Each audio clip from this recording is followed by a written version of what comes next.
கர்த்தருடைய பரிசுத்த நாமத்திற்கு ஸ்தோத்திரம். இன்னைக்கு நம்ம ஏசாயா 3வது அதிகாரம் 4வது வசனத்தை தியானிக்க இருக்கிறோம். ஏசாயா 3:4 ஜெபத்தோடு இந்த செய்திக்குள்ளே கருத்து சொல்லுவோம். எத்தனை நன்மைகள் எனக்கு செய்தீர், எப்படி நன்றி சொல்வேன், நான் எப்படி நன்றி சொல்வேன். நன்றி ராஜா, நன்றி ராஜா, நன்றி ராஜா, இயேசு ராஜா. நன்றி ராஜா, நன்றி ராஜா, நன்றி ராஜா, இயேசு ராஜா. தாழ்மையில் இருந்தேன், தயவாய் நினைத்தீர், தேவானே உம்மை துதிப்பேன். தாழ்மையில் இருந்தேன், தயவாய் நினைத்தீர், தேவானே உம்மை துதிப்பேன். யா தேவானே உம்மை துதிப்பேன். உபராபா உபராபா உபரபரா உபரபா உபரபரா உபரபரபரபரரா. பலவீனன் என்று தாழ்வி விடாமல் பலத்தால் இடை கட்டினீர். ஆமென். பலவீனன் என்று தாழ்வி விடாமல் பலத்தால் இடை கட்டினீர். ஐயா, பலத்தால் இடை கட்டினீர். ஒரே மாறா ஒரே வாரா ஒரே கரரா பரபா ஹோபரபரா உகனகரகரகரகரா. பாவத்தினாலே மரித்து போயிருந்தேன், கிருபையால் ரட்சித்தீரே. பாவத்தினாலே மரித்து போயிருந்தேன், கிருபையால் ரட்சித்தீரே. ஐயா, கிருபையால் ரட்சித்தீரே. இவனாரா இகனாரா இவனரா எப்பரவா இவரவரா இகனகரகரகரகரா. பாவங்கள் போக்கி சாபங்கள் நீக்கி பூரண சுகமாக்கினீர். பாவங்கள் போக்கி சாபங்கள் நீக்கி பூரண சுகமாக்கினீர். ஐயா, பூரண சுகமாக்கினீர். யாத்தானை நன்மைகள் எனக்கு செய்தீர், எப்படி நன்றி சொல்வேன், நான் எப்படி நன்றி சொல்வேன். முள்முடி தாங்கி திரு ரத்தம் சிந்தி சாத்தானை ஜெயித்து விட்டீர். முள்முடி தாங்கி திரு ரத்தம் சிந்தி சாத்தானை ஜெயித்து விட்டீர். யா சாத்தானை ஜெயித்து விட்டீர். அரவரா இரவரா உரவரரா பரபா வரவரா ஹிகஷவரவரவரரா. நீர் செய்த அதிசயம் 1000 உண்டு, விவரிக்க முடியாதையா.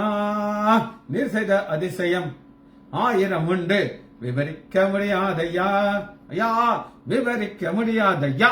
இயேசுவின் நாமத்தினால ஜெபங்களை பிதாவே, ஆமென். கர்த்தருடைய பரிசுத்த நாமத்திற்கு ஸ்தோத்திரம். Maria sister praise Lord, Leela praise Lord,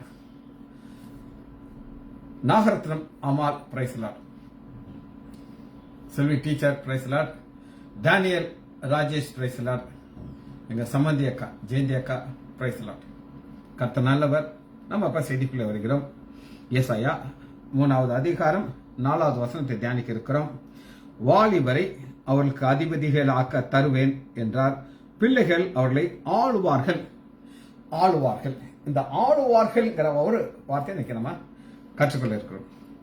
ஆளுகிறதற்கு இங்கிலீஷ்ல டு ரூல், RULE.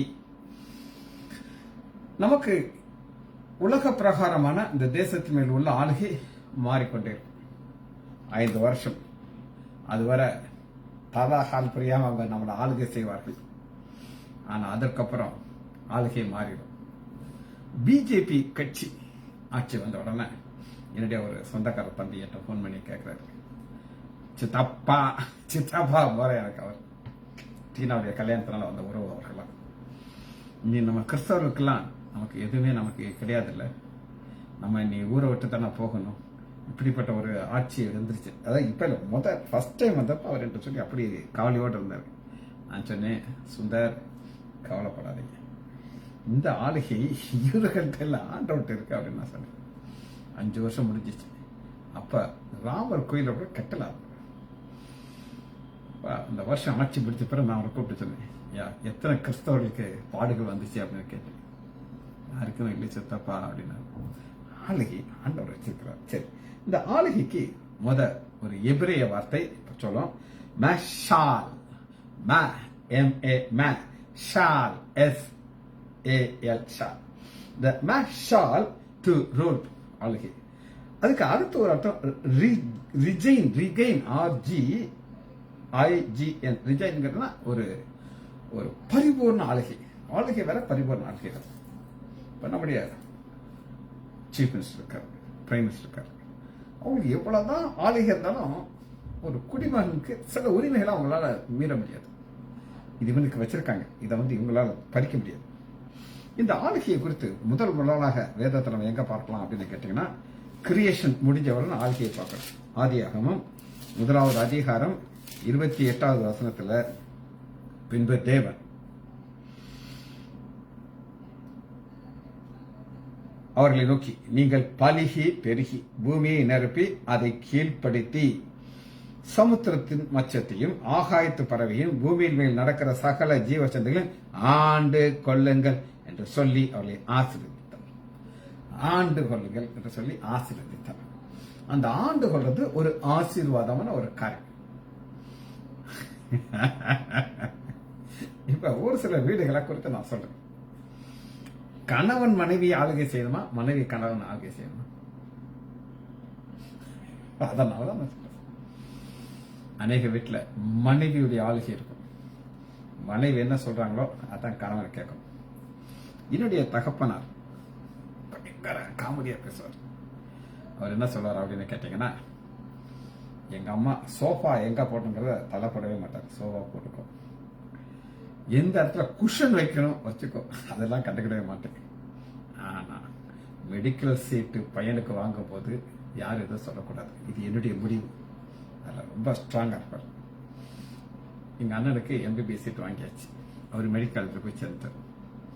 அப்ப ஒரு டாக்டருடைய மனைவி எங்க அம்மாவுக்கு ரொம்ப க்ளோஸ் ஃப்ரெண்ட். எனக்கு அந்த சீட்டு கிடைக்கலங்கிற ஒரு நிலம் வரும்போது அந்த டாக்டர் அம்மாவுடைய மனைவி எங்க அம்மாட்ட சொல்லுது, ருக்கு மூத்த பையனுக்கு நீ காசு கொடுத்து சீட் வாங்கிட்டு, ரைட்டு. 2வது பையனுக்கெல்லாம் சிறவழிக்காத, சரியா, சிறவழிக்காத, அவன் என்னத்தையும் படிச்சுட்டு போறான் அப்படின்னு சொல்லி அந்த அம்மா ஒரு ஐடியா கொடுத்து எங்க அம்மாட்ட.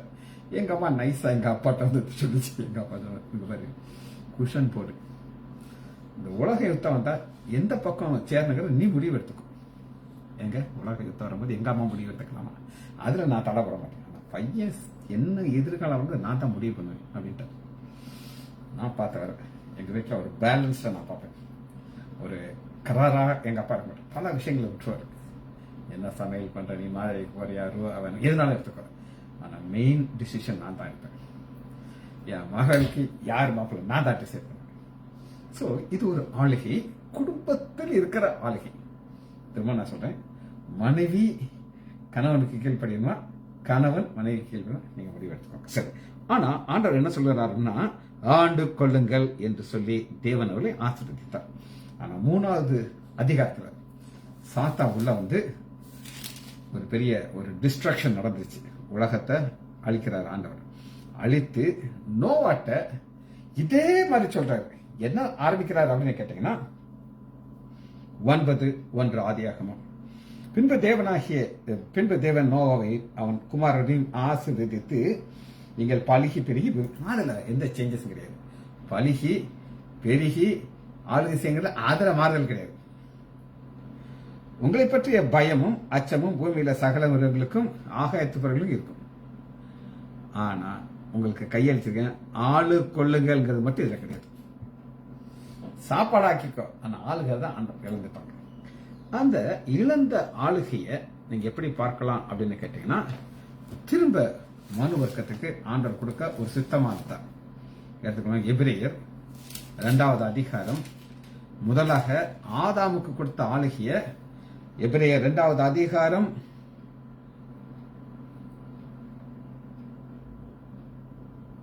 7.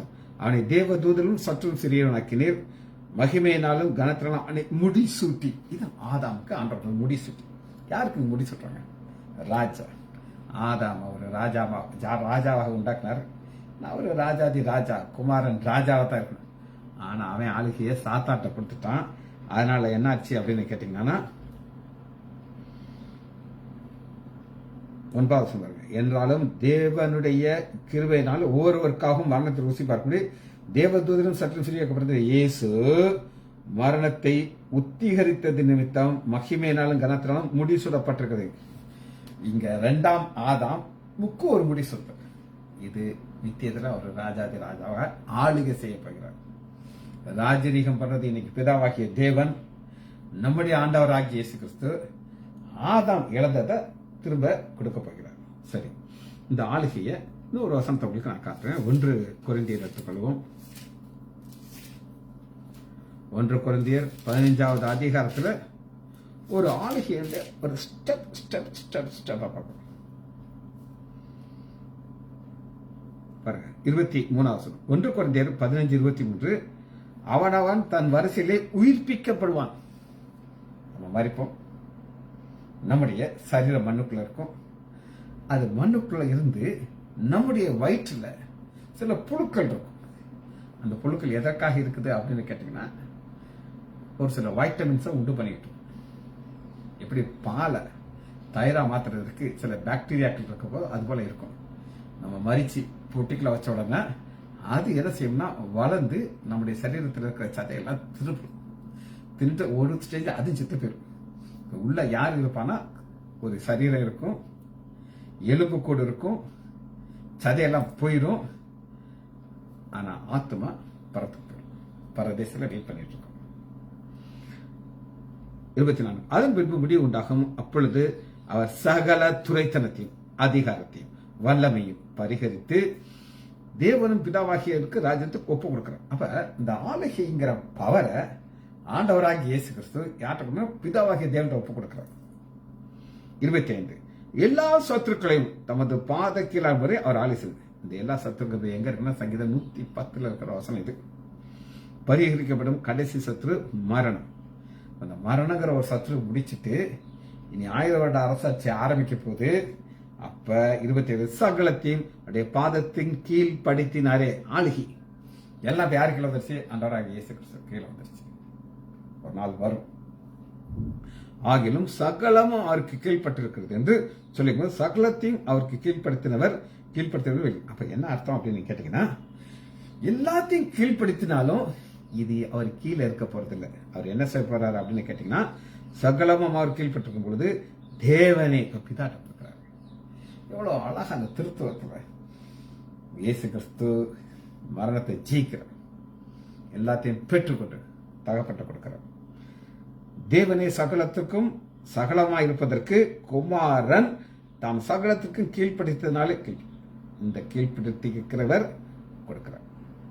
இது ஒரு ஆளுகையில கிடைக்கிற ஒரு ஆசீர்வாதம் அப்படின்னு நான் சொல்லுவேன். சரி, இந்த மரணம்ங்கிறது என்னங்கிறத இப்ப நான் உங்களுக்கு காட்டப்படுறேன். மரணம் கடைசி சத்துரு. ஆனா இன்னைக்கு யார் ஆளுகை செய்கிறார்கள் அப்படின்னு கேட்டீங்கன்னா, ஆதியாகமம் 4வது அதிகாரம் 7வது வசனம். பாவம் ஆளுகை செய்கிறது.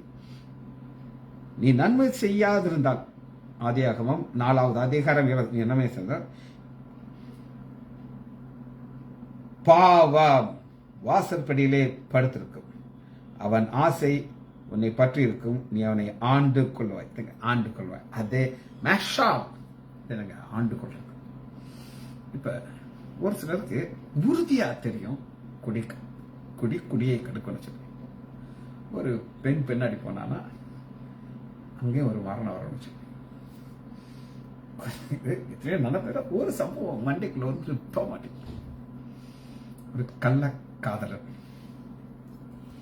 எப்ப மாப்பிள்ள ஊருக்கு போறானோ இந்த அக்கா போன் பண்ணி சொல்லிடுவா, மாமா இந்த பஸ்ல போறாரு, நீ என்ன செய், இத்தனை மணிக்கு வந்துடு அப்படின்னு சொல்லி. இவருக்கு ரெகுலரா தெரியும் இந்த சம்பவம் நடக்குதுன்ட்டு. இவர் என்ன பண்ணாரு, அவன் எந்த பஸ்ல வருவான்றது இவருக்கு முதல் நியூஸ் வந்துருச்சு. அவன் ரொம்ப சந்தோஷமா தன் கள்ளக்காதலிய பார்க்க ஹாப்பியா வந்துட்டு இருக்காரு. இந்த ஆளு மாப்பிள்ள உள்ள போய் அந்த பஸ்ல அங்கேயே அவன் வெற்றி கொண்டான். இதான் பாவம் ஆளுகை செய்யறது. பாருங்க, நீ நன்மை செய்யாதிருந்தால் பாவம் வாசல் படியிலே படுத்திருக்கும். அவன் ஆசை உன்னை பற்றி கொண்டிருக்கும். நீ அவனை ஆண்டு கொள்வாய். அப்ப இன்றைக்கு பாவம் ஆளுகை செய்து கொண்டிருக்கிறது. அத யோபு இன்னும் அழகா அதை எப்படி சொல்லுகிறார் அப்படின்னு கேட்டீங்கன்னா,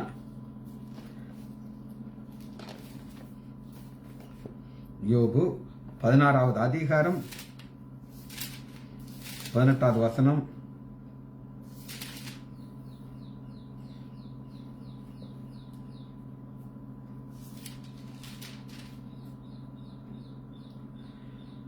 பூமியே என் ரத்தத்தை மூடி போடாதே, என் அலறுதலுக்கு மறைவு. அந்த பூமி ரத்தத்தை மூடி போடாமல் இருக்கிறதுக்கு காரணம் அது ஆளுகை செய்து கொண்டிருக்கிறது. அது ஜட்ஜ்மெண்ட் தேவை.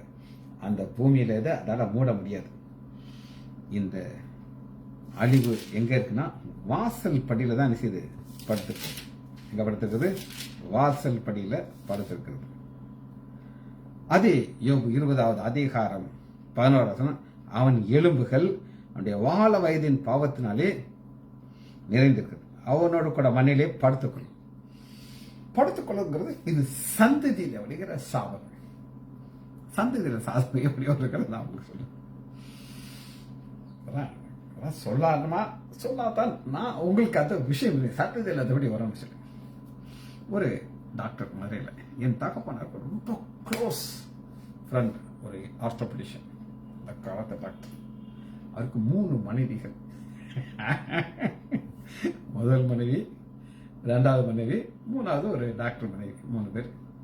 இவர் வெளிநாட்டுக்கு போனார்னா அந்த முத மனைவியை விட்டுட்டு 2-3 கூட கூட்டிட்டு போவார்.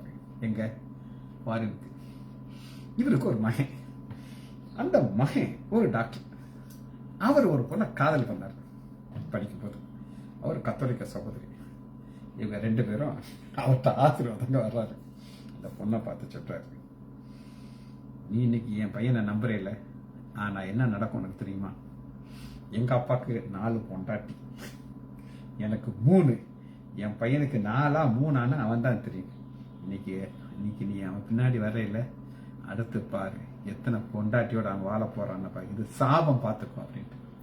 அந்த பொண்ணு சொல்றது, என்னுடைய ஆண்டவர் சாபத்தை முறிக்கிறவர், அவரால் அந்த சாபத்தை முறிக்க முடியும்னு சொல்லிச்சு. இன்னைக்கு வர முதல் மனைவர் தான் அவர் வாழ்க்கை. சரி, இதுதான் பாவம் இப்படி ஆண்டு கொண்டிருக்கிறது நம்ம பார்க்கிறோம். இந்த ஆளுகையில ஒரு தரிசனத்தை நம்ம பார்க்கிறோம். ஆதியாகமம் 37வது அதிகாரம். அண்ணனை பார்த்து சகோதரர்கள் சொல்றார்கள், தரிசனத்தை பார்த்துட்டு. ஆதியாகமம் 37வது அதிகாரம் 8வது வசனம். அப்பொழுது யோசேப்பின் சகோதரர்கள் அவனை பார்த்து, நீ எங்கள் மேல் துரைத்தனம் பண்ணுவாயோ, நீ எங்களை ஆள போகிறாயோ, எங்கள் மேஷால் பண்ண போகிறாயா அப்படின்னு கேட்கிறார். ஆளுகை மேஷால். இதை இங்கிலீஷ் பைபிள்ல கொஞ்சம் வித்தியாசம் பண்றேன். Ruling, will you rule.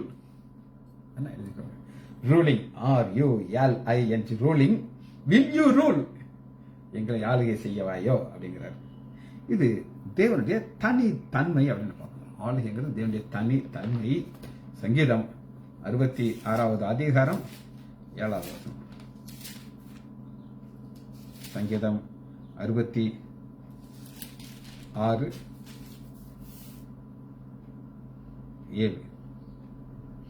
அவர் தம்முடைய வல்லமையினாலே என்றென்றைக்கும் அரசாளுகிறார்.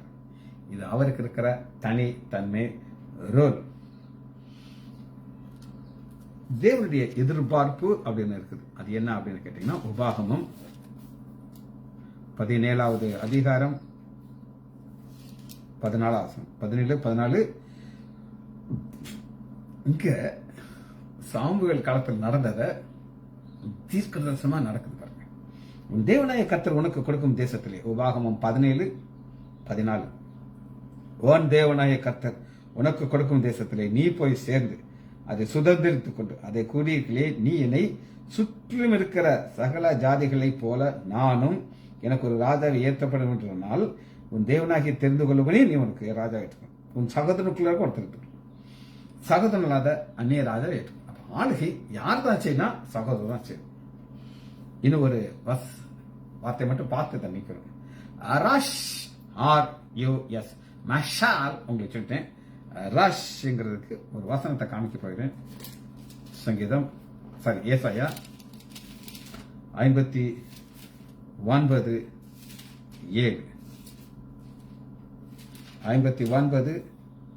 59:7 அவர்கள் கால்கள் பொல்லாப்பு செய்ய ஓடி குற்றமில்லாத இரத்தத்தை சிந்த தீவிரிக்கிறது. அவர்கள் நினைவுகள் அக்கிரம நினைவுகள். இது என்னன்னா ஆளுகை செய்யறது யாருன்னா இவங்களுடைய சரீரத்து மேல இவங்களுக்கு ஆளுகை கிடையாது. இவங்க என்ன செய்யக்கூடாது, கால்கள் பொல்லாப்பு செய்ய ஓடக்கூடாது. ஆனா அந்த கால் மேல இவங்களுக்கு அதிகாரம் கிடையாது. அத ரஷ் RUS அப்படின்னு சொல்லுவாங்க. சரி, லாங்குவேஜை பார்த்தாச்சு, நம்ம வார்த்தைக்குள்ள வருகிறோம். எடுத்துக்கொள்ளும் ஏசாயா 3வது அதிகாரம் 4வது வசனம். வாலிபர்கள் அவர்களை அதிபதியாக தருவேன்கிறார். அவர்கள் பிள்ளைகள் அவர்களை ஆளுவார்கள். இது யார் ஆளுகை செய்ய வேணும் அப்படின்னு கேட்டீங்கன்னா ஆண்டவர் தான் ஆளுகை செய்யணும். அதை நம்ம 1 சாமுவேல் 8வது அதிகாரம் 7வது வசனம், நான் அவர்களை ஆளாதபடிக்கு அவர்கள் என்னை தள்ளிட்டாங்க உன்னைய தள்ளன்னு சொல்லி சாமுவேல் ஒரே ஆளுநர். ஐயோ இவங்க ராஜா வேணும்னு கேட்கறாங்கன்னு சொல்லி அண்ட சொல்றது, அந்த ஆளுகையை நான் தான் செய்யணும். என்னை செய்ய விடாதனால நான் யார் அனுப்ப போறேன், வாலிபர்களையும் பிள்ளையும். அப்ப நான் இல்லை இவங்க வகுத்து உன்னை ஆளுகை செய்யட்டும்னு ஆண்டவர் அனுப்பி விட்டார். தேவனுடைய திட்டம் என்ன அப்படின்னு கேட்டீங்கன்னா நியாயாதிபதிகள் 2வது அதிகாரம் 10வது வசனம். நியாயாதிபதிகள் 2வது அதிகாரம் 10வது வசனம்.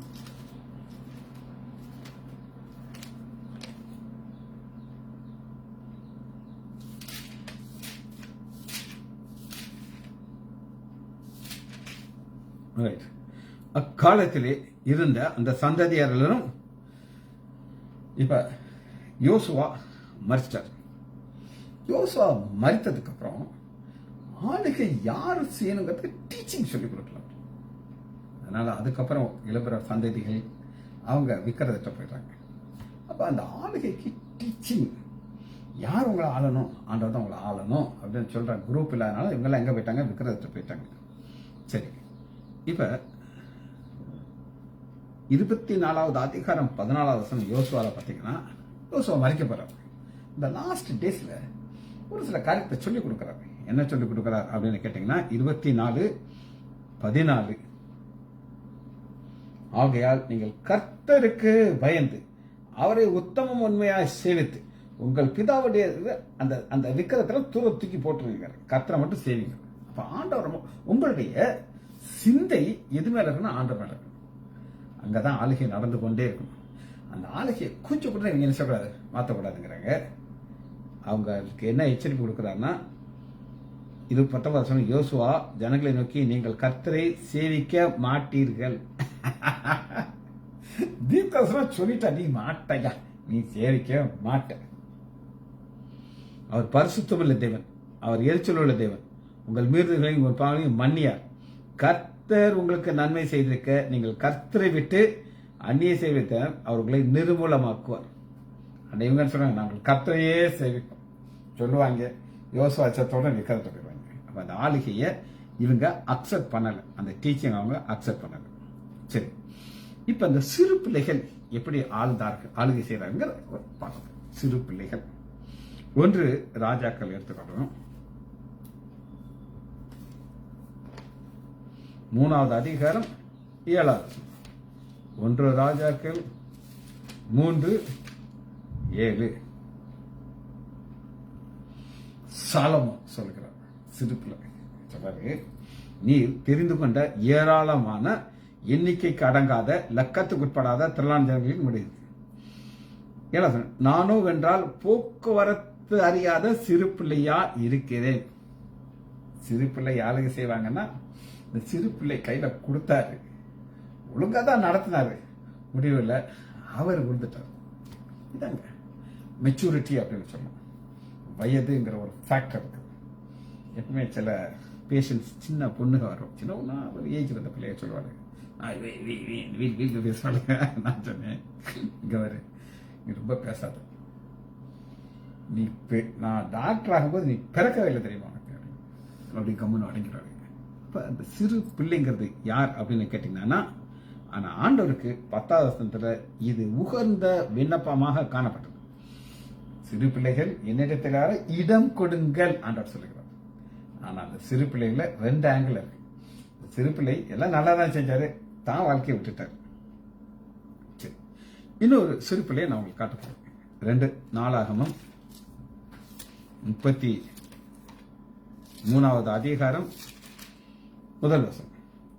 மனாசே ராஜாவாகும் பொழுது 12 வயதா இருந்தார். சின்ன பிள்ளைங்க 12 வயது பையனை ஆண்டவர் உயர்த்துகிறார். எப்படி உயர்த்துகிறார் அப்படின்னு கேட்டீங்கன்னா, 13வது வசனத்துல ஒரு ஜெபத்தை பார்க்கிறோம் பாருங்க. அவரை நோக்கி அவன் விண்ணப்பம் பண்ணி கொண்டிருக்கும் பொழுது அவன் கெஞ்சுதலுக்கு இறங்கி அவன் ஜெபத்தை கேட்டு அவனை திரும்பவும் எருசலேமில் தன் ஸ்தானத்திலே ராஜாவாக்கினான். அப்பொழுது அவன் தேவன் கர்த்தரே தேவன் என்று அறிந்தார். இந்த சின்ன பிள்ளையா இருந்து வளர்ந்துட்டான். வளர்ந்து துணிகரமா பாவம் செய்யறான். ஆண்டவர் தண்டனை கொடுக்கும்போது பயந்துட்டான். பயந்து ஆண்டவரே என்னை மன்னிங்க. ஆண்டவர் ஒரு இரக்கத்தை கொடுக்கிறார். இரக்கத்தை கொடுத்து என்ன செய்யறார் அப்படின்னு கேட்டீங்கன்னா, 15வது வசனத்தை வாசி. 2 நாளாகமும் 33:15 கர்த்தருடைய ஆலயத்திலிருந்து அந்நிய தேவர்களை அந்நிய விக்கிரங்களை எடுத்து போட்டு கர்த்தருடைய ஆலயம் உள்ள மலையில் எருசலேமில் உள்ள அகற்றி எல்லா பலிகளையும் அகற்றி பட்டணத்துக்கு புறம்பாக்கி போட்டோம். சின்ன பையனாட்டினா ஆண்டவர் ராஜா வாக்குனது. ஆனா பிரச்சனை வரும் பொழுது புரிஞ்சுக்கிட்டான், கர்த்தர் தான் தெய்வம், அந்த விக்கிரகங்களாம் தெய்வம் கிடையாது, எல்லாத்தையும் தூக்கி போட்டு கிளியர் பண்ணு. 16வது வசனம். கர்த்தருடைய பலிபீடத்தை செப்பனிட்டு.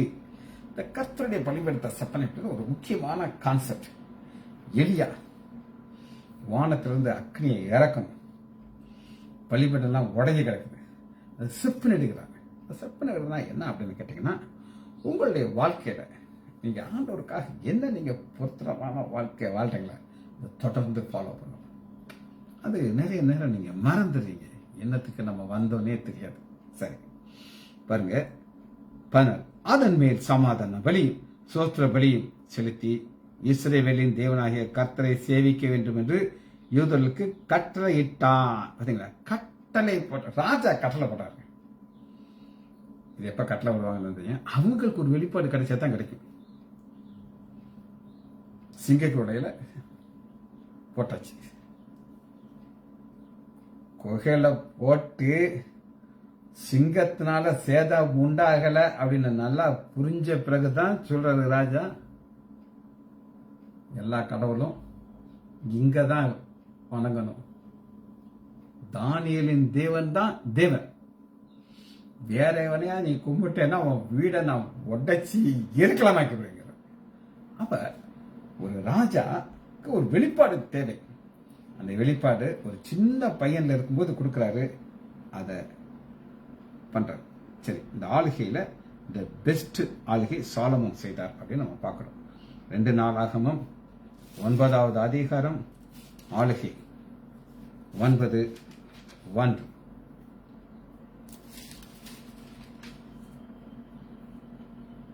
ராஜஸ்ரீ ஷேபா ராஜஸ்ரீ வர்றா, வந்து புகழ் அங்க வர போயிடுச்சு.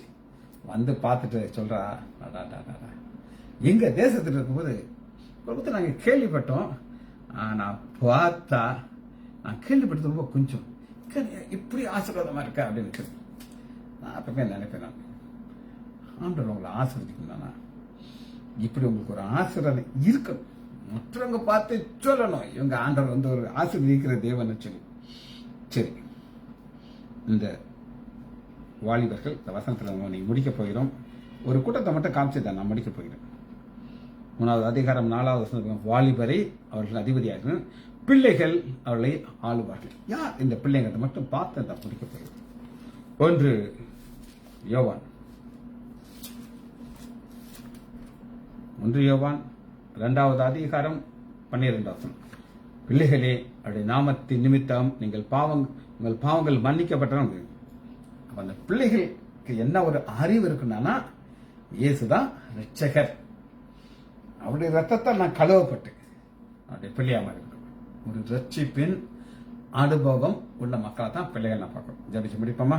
மகா இரக்கமும் கருவையும் உள்ள பிதாவே உம்மை துதிக்கிறோம் ஐயா. ஆளுகைங்கிற ஒரு வார்த்தை நாங்கள் தியானித்தோம் ஐயா. சிறு பிள்ளைகளை கொடுக்கிறேன், அவர்களை ஆள வைக்கிறேன் ஒரு சத்தியத்தை நாங்கள் புரிந்து கொண்டோம் ஐயா. பிள்ளைகள் ஒவ்வொருவரையும் என் ஆண்டவராகிய இயேசு கிறிஸ்துவின் நாமத்தினாலே ஆசீர்வதிக்கிறேன். இயேசுவின் நாமத்தினால் ஜெபங்கள் பிதாவே. ஆமீன், ஆமீன், ஆமீன்.